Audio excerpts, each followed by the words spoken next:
Welcome સંપૂર્ણ ગુજરાત. સંપૂર્ણ ગુજરાતમાં આપનું સ્વાગત છે.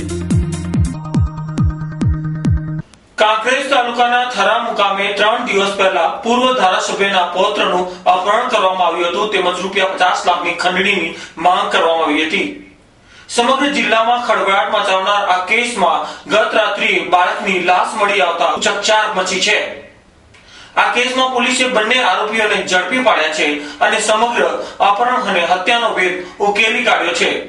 પોલીસે રજૂ કરેલી માહિતી મુજબ બંને આરોપીઓ જુગાર રમવાની ટેવવાળા હતા અને તેમને લાખો રૂપિયાનું દેવું થઈ જતા આ દેવાની ભરપાઈ કરવા માટે તેમને વેપારી ત્રિલોકચંદના પુત્રની અપહરણનો પ્લાન બનાવ્યો હતો અને તેમની પાસેથી ₹50 લાખની ખંડણી માંગી હતી.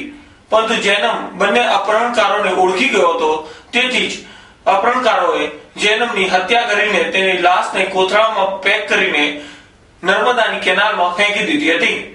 પોલીસે હાલમાં બંને આરોપીઓને ઝડપી પાડ્યા છે તેમજ થરા મુકામે ચાંપતો પોલીસ બંદોબસ્ત પણ ગોઠવી દીધો છે.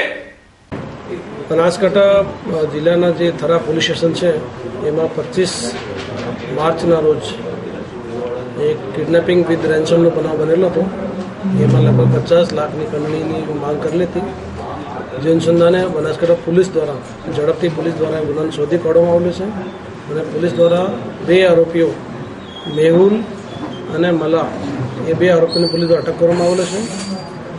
આરોપીઓ પાસેથી સિમ કાર્ડ અને મોબાઈલ જે ઉપયોગ કરવામાં આવેલા હતા એ કબજે કરવામાં આવેલા છે. પોલીસ દ્વારા એ પ્લાનિંગનો પણ પર્દાફાશ કરવામાં આવેલો છે અને જે છોકરાનો જે અપહરણ કરેલો એ છોકરો અને જે આરોપીઓ એ છોકરાને ઓળખી જવાના કારણે જે આરોપીને ઓળખી જવાના કારણે એ લોકોને જે કહેવા પ્રમાણે એ એમનો મર્ડર કરી નાખેલ છે.